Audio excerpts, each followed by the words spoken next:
بسم اللہ الرحمن الرحیم۔ السلام علیکم۔ آج ہم بات کریں گے سپریم کورٹ آف پاکستان نے پنجاب میں بلدیاتی اداروں کے حوالے سے اپنا تفصیلی فیصلہ جاری کر دیا ہے، اور پھر اس تفصیلی فیصلہ پہلے میں آپ کے ساتھ شیئر کروں گا، اور اس تفصیلی فیصلہ کو لے کے جو میئر ہیں لاہور کے، پاکستان مسلم لیگ نون کے میئر، وہ آج گئے ہوئے تھے جو وہاں پر بلدیہ ٹاؤن ہے، اور وہاں جا کر جو انہوں نے بدماشی کی اور جس طریقے سے غنڈہ گردی کی گئی اس کی ڈیٹیلز بھی میں آپ کے ساتھ شیئر کروں گا۔ یہ فیصلہ ہے، اور اس میں آئین کے آرٹیکل 17، آرٹیکل 140A، آرٹیکل 7 اور آرٹیکل 32 کی خلاف ورزی ہے، اور اس میں یہ کہا گیا ہے کہ یہ 3 ججز پر مشتمل فیصلہ ہے۔ چیف جسٹس گلزار صاحب کی سربراہی میں یہ فیصلہ جاری کیا گیا ہے، اور اس میں یہ کہا گیا ہے کہ پنجاب حکومت نے پنجاب لوکل گورنمنٹ ایکٹ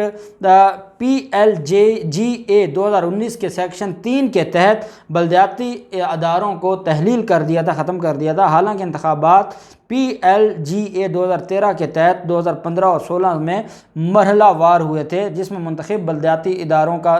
دورانیہ 5 سال تھا۔ تاہم صوبائی حکومت نے سیکشن 3 سب سیکشن 2 میں ترمیم کے بعد 5 سال کی جگہ 21 ماہ کے الفاظ اس میں شامل کرتے ہوئے گزشتہ سال 2 جولائی کو بلدیاتی اداروں کو ختم کر دیا تھا۔ 18 صفحات پر مشتمل اس فیصلے میں یہ کہا گیا ہے کہ آئین کے آرٹیکل 140A کے تحت قائم بلدیاتی نظام جبکہ قانون کے تحت ایک مخصوص مدت کے لیے منتخب بلدیاتی حکومت کے پاس جاتا ہے تو اس کی مدت پوری ہونے سے پہلے اس کو تحلیل نہیں کیا جا سکتا، اس کو ختم نہیں کیا جا سکتا۔ اسد علی خان کی جانب سے ان کے وکیل محمد نوازش علی پیرزادہ اور دانیال عزیز کے ذریعے دائر درخواستوں پر ایک سیٹ پر سپریم کورٹ نے اپنا فیصلہ سنایا۔ درخواست گزاروں نے PLGA 2019 کی دفعہ 3 کے تحت تحلیل کرنے والے جو بلدیاتی ادارے تحلیل ہوئے تھے اس پر آواز اٹھائی تھی اور اس کے خلاف درخواست دی تھی، جو اس میں 31 دسمبر کو ختم ہونے تھے اس سال، لیکن اس کو وقت سے پہلے ہی ختم کر دیا گیا اور آئینی مدت ان کو پوری نہ کرنے دی گئی۔ آئین کے آرٹیکل 140A کا حوالہ دیتے ہوئے فیصلے میں کہا گیا کہ اس دفعہ میں صوبوں کی جانب سے بلدیاتی نظام کے قیام کا تصور دیا گیا ہے۔ فیصلے میں صوبائی حکومتوں کو یہ یاد دلایا گیا چیف جسٹس گلزار صاحب کی طرف سے کہ اس کے پہلے اجلاس کے بعد سے 5 سال تک ایک مقامی حکومت کو اپنے عہدے پر رہنا ہوتا ہے، اور اس سے پہلے ان کو عہدے سے ہٹانا غیر قانونی عمل ہوگا، اور اس کو ہرگز اس کو اپریشیٹ نہیں کیا جا سکتا، یا یہ نہیں کہا جا سکتا کہ وہ کوئی اچھا عمل ہوا ہے۔ ساتھ ہی انہوں نے کہا کہ جنوری 2017 میں پہلا اجلاس کیا تھا، لہٰذا ان کی مدت جنوری 2022 میں ختم ہوتی ہے، اور اس سے پہلے ان کا جو ختم کیا جانا ہے یہ بالکل غیر قانونی ہے۔ آرٹیکل 17 ایسوسیشن کو آزادی فراہم کرتا ہے اور ہر شہری کو ایسوسیشن یونین بنانے یا کسی سیاسی جماعت کا ممبر بننے کا حق دیتا ہے۔ آرٹیکل 32 ریاست کی پالیسی کے اصولوں کا ایک حصہ ہے، اور یہ ریاست کے منتخب نمائندوں پر مشتمل مقامی حکومتوں کے اداروں کی حوصلہ افزائی کرتا ہے۔ فیصلہ میں عدالت کا مزید کہنا تھا کہ اس میں کوئی شک نہیں کہ صوبائی مقننہ قانون بنانے کا اہل ہے، اور 2019 کا قانون ایک قانون ساز اسمبلی نے بنایا ہے، تاہم مسئلہ صرف اس ایکٹ کے سیکشن 3 کے حوالے سے ہے، جہاں اس سے پنجاب میں مقامی حکومتیں تحلیل ہو جاتی ہیں اور تمام منتخب نمائندوں کو اپنے عہدے کی مدت پوری کرنے کی اجازت کے بغیر ہی ان کو فارغ کر دیا جاتا ہے، گھر بھیج دیا جاتا ہے۔ فیصلے میں کہا گیا کہ 2013 کے ایکٹ نے انہیں یہ حق دیا تھا، 2019 کا ایکٹ اور اس کے سیکشن 3 یہ حق نہیں لے سکتا۔ اس سارے معاملے پر جو آنریبل چیف جسٹس ہیں انہوں نے کہا کہ سپریم کورٹ نے کہا کہ ایک فاتح سیاسی جماعت کو منشور پر عمل درآمد کرنا ہوگا جس کی بنیاد پر اس نے بلدیاتی انتخابات لڑے تھے، اور وہ اس بات کو بھی ضرور سپریم کورٹ آف پاکستان سامنے لے کر آئی ہے کہ جو جماعت جیتے گی اس کا جو اپنا جماعت کا منشور ہوگا اس کے مطابق عمل درآمد بھی ہوگا، اور یہ نہیں ہے کہ اگر کسی نے جیتا ہے اور الیکشن جیتا ہے اور وہ الیکشن جیتا گیا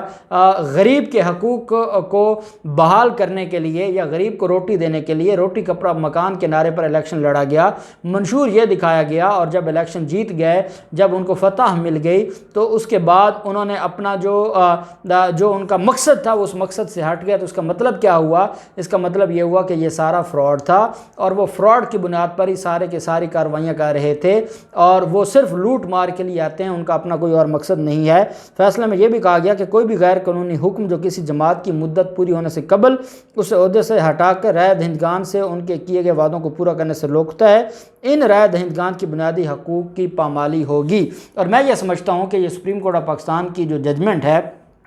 پاکستان تحریک انصاف نے 1 سال ویسے گزار دیا ہے، اور پاکستان تحریک انصاف کو یہ لگتا تھا کہ پاکستان مسلم لیگ نون کے لوگ پہلے بلدیاتی انہوں نے خود اپنے لوگوں کو منتخب کیا تھا اور وہ ڈاکہ ڈالیں گے، اور جیسے ان کے بڑوں نے ڈاکہ ڈالا وہ بھی ڈاکہ ڈالیں گے، تو یہ ان کو روکا گیا۔ لیکن سپریم کورٹ کا یہ کہنا ہے کہ جو 5 سال کی مدت پوری ہونے سے پہلے یہ کیا گیا ہے تو یہ غلط ہے، اور اس کی ہرگز اجازت نہیں دی جا سکتی یا اس کو اپریشیٹ نہیں کیا جا سکتا۔ بہرحال ایک بات ضرور ہے کہ آج جولائی شروع ہو گیا ہے، اور یہ جو عمل درآمد ہے اگر ہو بھی گیا تو 5 سے 6 ماہ رہتے ہیں، 5 سے 6 ماہ یہ مزید رہیں گے، لیکن اس فیصلہ سپریم کورٹ کے اس فیصلہ کی وجہ سے اب جو بلدیاتی انتخابات ہوں گے وہ پورے 5 سال کے لیے ہوں گے، چاہے اگلا جو الیکشن ہے وہ عمران خان جیتے یا نہ جیتے۔ اگر پاکستان تحریک انصاف بلدیاتی الیکشن جیت جاتی ہے تو وہ مزید اگلی حکومت کے بھی 2.5 سے 3 سالوں میں وہ بلدیاتی نمائندے برقرار رہیں گے، اور کوئی ایسی قانون سازی نہیں ہو سکے گی جس سے ان کا ٹینیور ختم ہو اور وہ اپنے ٹینیور سے پہلے ہی ان کو کوئی قانون بنا کے ان کو گھر بھیج دیا جائے یا فارغ کر دیا جائے۔ دوسری طرف جو میئر ہیں لاہور کے، انہوں نے آج دوبارہ، پہلے بھی ایک دفعہ ایسا ہوا تھا کہ وہ اپنے ساتھ لوگوں کو، کونسلرز کو، مختلف چیئرمین جو یونین کونسلز کے ہیں ان کو ساتھ لے کر گئے تھے، اور وہاں جا کر انہوں نے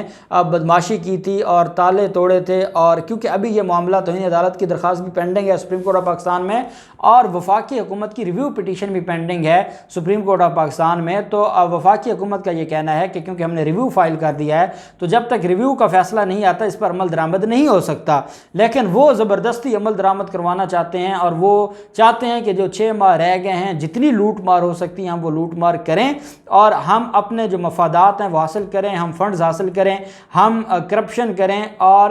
بلدیاتی اداروں کے نام پر ان سے کوئی سوال پوچھے کہ اگر جنوری 2017 میں آپ آئے تھے اور آپ الیکشن جیتے تھے اور آپ نے حلف اٹھایا تھا تو جولائی 2020 تک آپ کیا کرتے رہے، اور جولائی 2020 تک آپ کو جو ٹینیور ملا تھا آپ نے ایسے کون سے تیر چلا دیے تھے جو اب آپ آخری 6 ماہ میں چلانا چاہتے ہیں۔ اور اس کے لیے جو مبشر جاوید ہے جو